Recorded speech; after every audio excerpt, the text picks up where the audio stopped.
ఇక వరంగల్ వేదికగా బీజేపీ బీఆర్ఎస్లను ఉతికి ఆరేశారు సీఎం రేవంత్. మాజీ సీఎం కేసీఆర్ కేంద్ర మంత్రి కిషన్ రెడ్డిపై తీవ్ర విమర్శలు గుప్పించారు. పార్టీ ఓడిపోతే అసెంబ్లీకి రాకపోవడం కేసీఆర్లోని అహంకారాన్ని తెలుపుతోందన్నారు. కాంగ్రెస్ జాతీయ అగ్రనేతగా ఉన్న రాహుల్ గాంధీని చూసైనా మారాలని 3 సార్లు పార్టీని ఓడిన కన్యాకుమారి నుంచి కశ్మీర్ వరకు పాదయాత్ర చేసి ప్రజల కష్ట సుఖాలు తెలుసుకున్నారని తెలిపారు. ప్రజలు ఓట్లేసి గెలిపిస్తే ఫామ్ హౌస్ లో పడుకుంటున్నారా?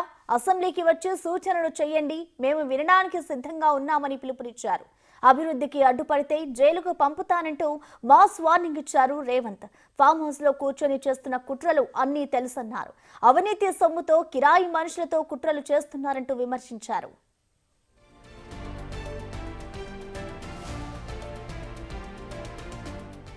నాడు బీఆర్ఎస్ ను ఓడిస్తానని చెప్పా, ఓడించి చూపించా. పార్లమెంటులో గుండు సున్నా అని చెప్పా, గుండు సున్నాకే మిగిలిపోయింది బీఆర్ఎస్. వరంగల్ గెడ్డ మీద నుంచి చెబుతున్న బీఆర్ఎస్ పార్టీని మళ్లీ మొలకెత్తనియనని, చేసి చూపిస్తానని ప్రతిజ్ఞ చేశారు సీఎం రేవంత్.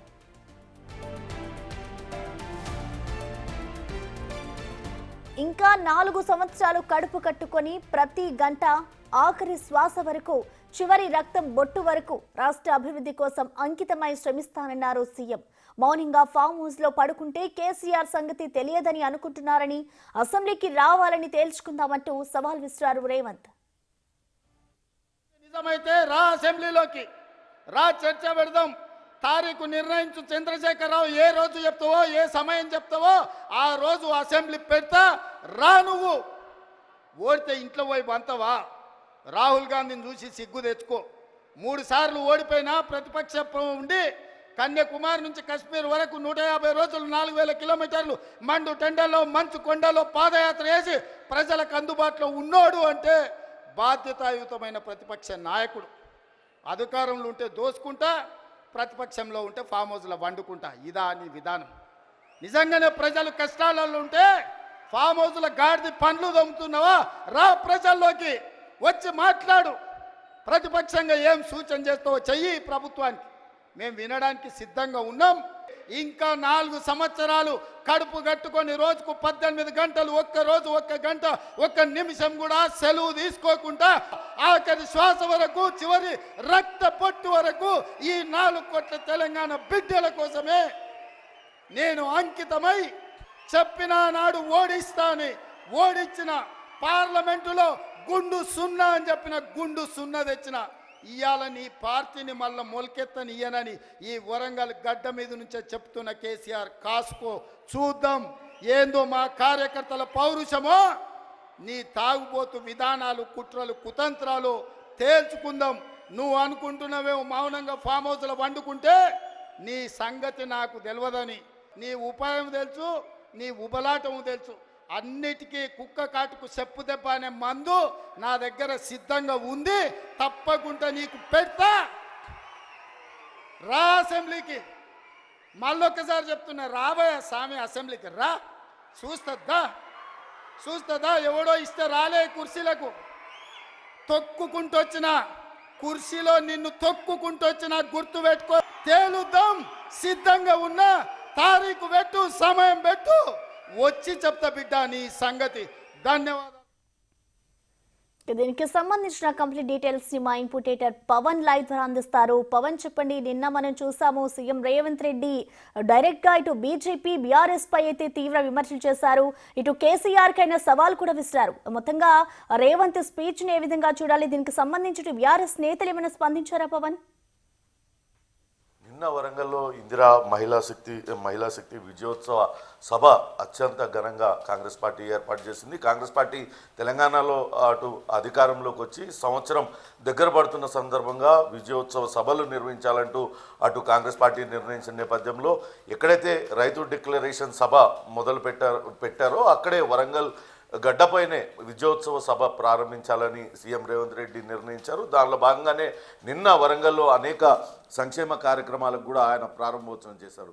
ముఖ్యంగా అటు తెలంగాణ ఆత్మగౌరవ నినాదాన్ని తీసుకున్న కాళోజీ కళాక్షేత్రాన్ని ప్రారంభించారు. ఈ సందర్భంగా ఆయన అక్కడ సభలో బీఆర్ఎస్ బీజేపీ నేతలను ఉతికారేశారనే చెప్పాలి. వాస్తవానికి వరంగల్ను అభివృద్ధి చేస్తానంటూ గతంలో కేసీఆర్ అనేక హామీలు ఇచ్చారు, కానీ వాటినన్నింటినీ కూడా తుంగలో తొక్కేశారు. కానీ వరంగల్ అటు మొత్తం అభివృద్ధికి తాను కట్టుబడి ఉన్నానంటూ నిన్న ఆ సభలో పేర్కొన్నారు. వరంగల్ని కనుక అభివృద్ధి చేసినట్లయితే దాదాపుగా సగం తెలంగాణ అభివృద్ధి జరుగుతుంది. పక్క రాష్ట్రాలలో అటు మహారాష్ట్రలో కావచ్చు, ఆంధ్రప్రదేశ్లో కావచ్చు, అటు రెండు విమానాశ్రయాలు, చాలా చోట్ల విమానాశ్రయాలు ఉన్నాయి. కానీ ఇంత పెద్ద తెలంగాణకు కేవలం హైదరాబాద్లో మాత్రమే ఒక్క విమానాశ్రయం ఉంది. కాబట్టి అక్కడ వరంగల్లో, ఆదిలాబాద్లో, అటు రామగుండం తదితర ప్రాంతాలలో విమానాశ్రయాలు ఏర్పాటు చేసుకోవడం ద్వారా పెట్టుబడులను ఆకర్షించుతామంటూ ఆయన పిలుపునిచ్చారు. ఇక అటు ప్రభుత్వాన్ని అస్థిరపరిచే కుట్రలకు అటు కేంద్ర బిందువుగా కేసీఆర్ ఉన్నారంటూ ఆయన కేసీఆర్ పైన విరుచుకుపడ్డారు. అటు కేసీఆర్ ఫామ్ హౌస్లో ఉండి చేస్తున్న కుట్రలు కుతంత్రాలన్నీ కూడా తనకు తెలుసు అంటూ ఆయన ఈ సందర్భంగా ఆయన విమర్శించారు. ఖచ్చితంగా రాబోయే రోజుల్లో ఆ కేసీఆర్ను తిరిగి తెలంగాణ సమాజం గుర్తు చేసుకోనియకుండా నేను చేస్తానంటూ ఆయన విమర్శించారు. కేసీఆర్ ఇటీవల చేసిన వ్యాఖ్యలను కూడా ఆయన ప్రస్తావించారు. 10 నెలల్లోనే ఏం కోల్పోయామో తెలంగాణ ప్రజలకు తెలిసింది అంటూ కేసీఆర్ ఇటీవల అటు పాలకుర్తి నేతలతో సమావేశంలో మాట్లాడారు. ఆ మాటలను కూడా అటు రేవంత్ రెడ్డి ప్రస్తావించారు. తెలంగాణ సమాజం ఈ 10 నెలల్లో ఏమీ కోల్పోలేదు, అందరు ఆడబిడ్డలకు స్వేచ్ఛగా వాళ్ళకి స్వేచ్ఛ లభించింది, నీ ఇంట్లో 4 ఉద్యోగాలు పోయాయంటూ ఆయన చెప్పారు. ఇక్కడ ఆడబిడ్డలకు మహిళా సంఘాలకు ఆడబిడ్డలను వాళ్ళను ఎదిగేందుకు కాంగ్రెస్ పార్టీ ప్రభుత్వం కృషి చేస్తూ ఉంది. అందుకే మహిళా సంఘాలకు దాదాపుగా 34,000 కోట్లు ఇస్తున్నానంటూ నిన్న సభ ముఖంగా అటు ప్రకటించారు. అంతేకాకుండా గత ప్రభుత్వ హయాంలో ఎక్కడ కూడా మంత్రివర్గంలో మహిళలే లేకుండా చేశారు మొదటిసారి. కానీ కాంగ్రెస్ పార్టీ 2 మహిళలకు మంత్రి పదవులు ఇచ్చి వాళ్ళను గౌరవించుకుందంటూ ఆయన చేశారు. ఖచ్చితంగా రాబోయే రోజుల్లో ఇట్లాంటి కుట్రలు, ప్రభుత్వాన్ని అస్థిరపరిచే కుట్రలు కావచ్చు, ప్రజలను గందరగోళపరిచే విధంగా బీఆర్ఎస్ నేతలందరూ వ్యవహరిస్తున్నారు. అటువంటి వాళ్ళను చూస్తూ ఊరుకునేది లేదు, ఖచ్చితంగా జైలుకు పంపిస్తానంటూ ఆయన హెచ్చరించారు సభా వేదిక మీదుగా.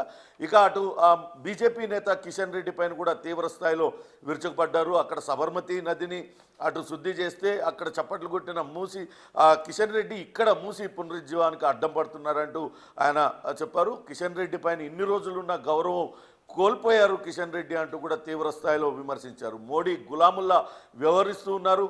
ఇటు తెలంగాణ రాష్ట్ర ఏర్పాటునే సాక్షాత్తుగా పార్లమెంటులోనే అపహాస్యం చేసిన మోడీ గులాముగా కిషన్ రెడ్డి వ్యవహరిస్తున్నారు. నీకు అక్కడ ఉద్యోగం ఇచ్చింది, నీకు ఓట్లేసింది గుజరాత్ ప్రజలు కాదు, ఇక్కడ తెలంగాణకు సంబంధించిన సికింద్రాబాద్ ప్రజలు, కాబట్టి ఇక్కడ ఈ ప్రజలకు నువ్వు సేవ చేయి కిషన్ రెడ్డి అంటూ కిషన్ రెడ్డి పైన కూడా తీవ్ర స్థాయిలో విమర్శించారు.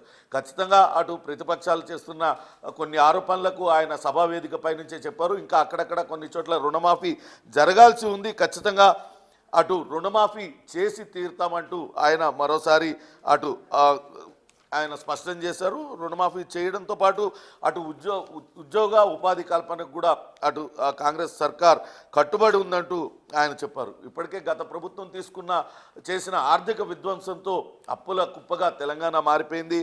దానికి అప్పులకు వడ్డీలు, కిస్తీలు కట్టడానికే భారంగా ఉన్న ప్రతి నెల సంక్షేమానికి ఖర్చు పెడుతూనే ఉన్నామంటూ ఆయన చెప్పారు.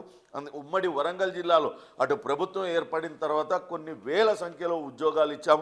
అందులో ఒక్క వరంగల్ జిల్లాలోనే 6,333 మంది ఉద్యోగాలు పొందారు అంటూ ఆయన స్పష్టం చేశారు. ఖచ్చితంగా రాబోయే రోజుల్లో ఇటువంటి కుట్రలకు తెరదీసి అటు బీజేపీ బీఆర్ఎస్ కలిసి ఆడుతున్న నాటకాలను బట్టబయలు చేస్తామంటూ అటు సీఎం రేవంత్ రెడ్డి హెచ్చరించిన పరిస్థితి ఉంది. దీనిపైన అటు బీఆర్ఎస్ నేతలు ఎవరు కూడా స్పందించలేదు. లగచర్ల ఇష్యూనే వాళ్ళు హైలైట్ చేయడానికి పదే ప్రయత్నిస్తున్నారు. కానీ అటు తెలంగాణ సమూల అభివృద్ధికి తాను కట్టుబడి ఉన్నాను, ఇటువంటి కుట్రలు కుతంత్రాలు చేసినా సరే తాను ఎక్కడ కూడా వెనక్కి తగ్గేది లేదు, ఆ అభివృద్ధి చేయడం కోసమే తాను చివరి రక్తపు బొట్టు వరకు కూడా కట్టుబడి ఉంటాను, ఖచ్చితంగా అభివృద్ధి చేసి తీరుతానంటూ ఆయన సభా వేదికగా స్పష్టం చేశారు. అటు కేసీఆర్, బీఆర్ఎస్ నేతలు హరీష్ రావు, కేటీఆర్లను కూడా ఆయన ప్రస్తావించారు.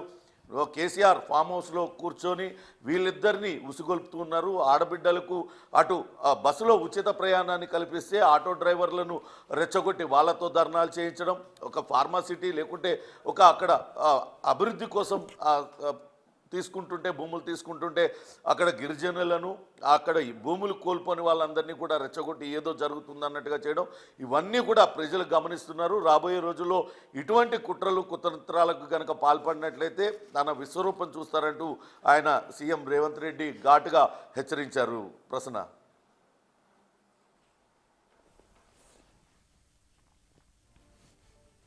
Thank you Pawan.